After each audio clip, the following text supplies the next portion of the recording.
El impuesto de sociedades. 7 preguntas y un caso práctico resuelto.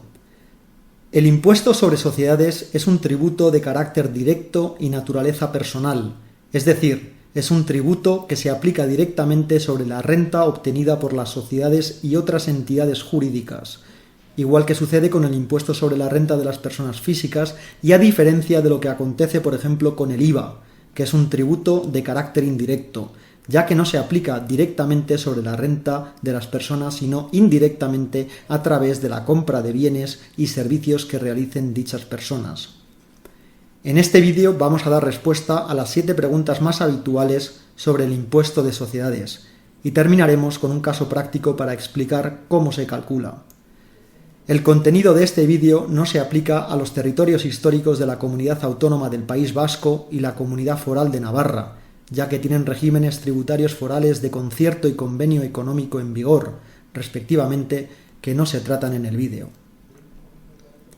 El impuesto de sociedades tienen que pagarlo todas las sociedades y personas jurídicas residentes en España, tengan personalidad jurídica, como las sociedades mercantiles y también las sociedades civiles con objeto mercantil, o bien que no tengan dicha personalidad jurídica como los fondos de inversión, los fondos de capital riesgo, los fondos de pensiones o las uniones temporales de empresas.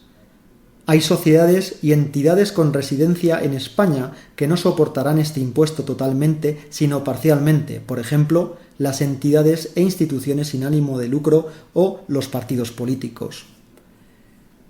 No soportan el impuesto aquellas sociedades o entidades jurídicas que no tienen su residencia en España, las que se encuentren exentas legalmente, por ejemplo, algunas entidades públicas, las sociedades civiles residentes en España sin objeto mercantil y las entidades jurídicas residentes en España que se encuentren en el régimen de atribución de rentas, es decir, herencias yacentes, comunidades de bienes y demás entidades carentes de personalidad jurídica que constituyan una unidad económica o un patrimonio separado susceptibles de imposición. Estas entidades no tributarán por el impuesto de sociedades y atribuirán sus rentas a sus socios, herederos, comuneros o partícipes para que sean estos quienes tributen en el IRPF. Se entiende que una sociedad o entidad jurídica reside en territorio español, bien cuando se haya constituido de acuerdo a la normativa española, bien cuando el domicilio social de la sociedad o entidad que se encuentre en España, o bien cuando la sede de su dirección efectiva está en territorio español, es decir, cuando radique en España la dirección y control del conjunto de sus actividades. También podrían tributar en España y serles atribuida la residencia en España las sociedades y entidades jurídicas radicadas en los llamados paraísos fiscales, que están vinculadas con España de alguna manera, por ejemplo, porque sus bienes principales se ubican en España o sus derechos principales se cumplen o se ejercitan en España o porque su actividad se desarrolla en España. Las sociedades y entidades residentes en España que deben soportar este impuesto serán gravadas por la totalidad de la renta que obtengan en un año, con independencia del lugar donde se hubiere producido y cualquiera que sea la residencia del pagador de dichas rentas. Por tanto, tributan por su renta mundial.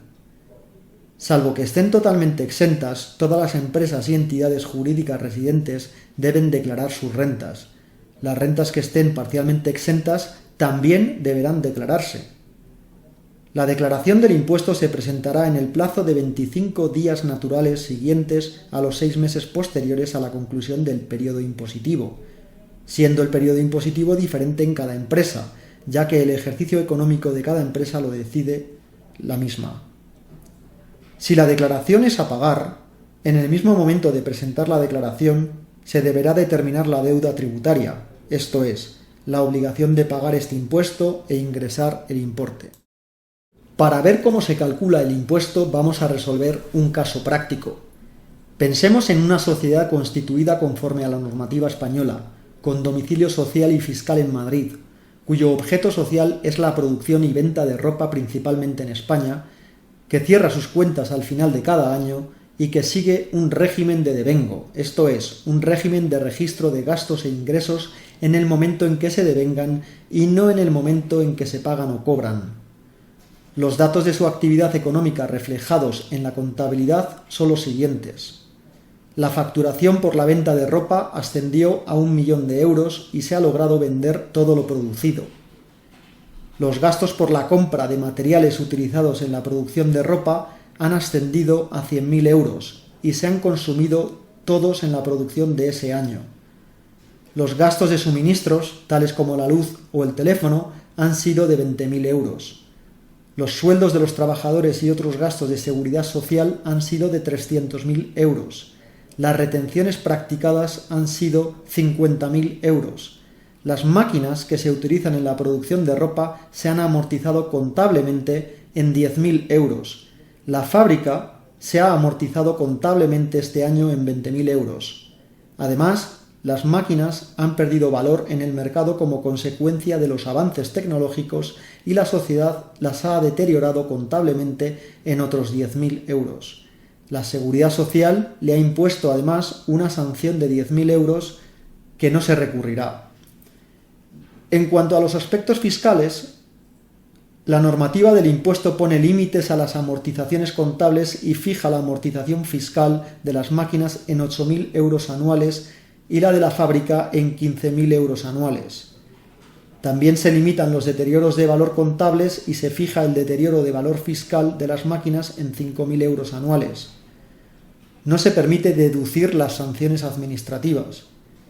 Existen bases imponibles negativas de ejercicios anteriores por importe de 50.000 euros, es decir, la empresa arrastra pérdidas de ejercicios anteriores con derecho a compensar con los beneficios futuros. La sociedad tiene derecho a deducir de la cuota íntegra la cantidad de 9.000 euros por haber contratado a un trabajador con discapacidad en un grado igual o superior al 33% e inferior al 65% y de 12.000 euros por haber contratado a un trabajador con discapacidad en un grado igual o superior al 65%. El tipo impositivo es del 25%. Lo primero que ha de hacerse es calcular el beneficio contable, es decir, el beneficio antes de aplicarle el impuesto, que es la diferencia entre el total de ingresos y el de gastos, que es, como puede observarse, de 530.000 euros.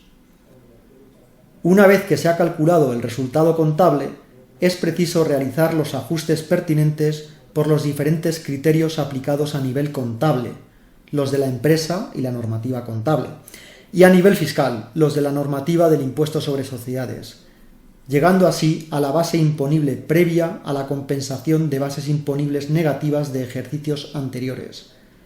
La base imponible previa a la compensación es de 552.000 euros. Como puede observarse, el resultado contable se ha aumentado, en este caso en 22.000 euros, diferencia entre 530.000 y 552.000 euros, como consecuencia de que la normativa fiscal no permite considerar como deducibles algunos gastos totalmente, como la sanción, o parcialmente, como las amortizaciones y los deterioros de valor, que sí lo fueron contablemente. Esto supone que el impuesto a pagar será mayor que si el impuesto se aplicara directamente sobre el resultado contable. La normativa del impuesto sobre sociedades permite compensar bases imponibles negativas de ejercicios anteriores cuando afloren bases imponibles positivas, como sucede en este caso. A esta base imponible definitiva se le aplicará el tipo impositivo del 25% para así obtener la cuota íntegra. Sobre la cuota íntegra, la normativa del impuesto permite realizar una serie de deducciones y bonificaciones y así obtener la cuota líquida. En este caso, la contratación de trabajadores con discapacidad. De la cuota líquida han de sustraerse o deducirse las retenciones practicadas por la empresa, los pagos fraccionados y los pagos a cuenta, y así obtener la cuota diferencial, que si es positiva, supondrá la obligación de pagar, y si es negativa, el derecho a devolver. En este caso práctico, el resultado es a pagar por importe de 54.000 euros.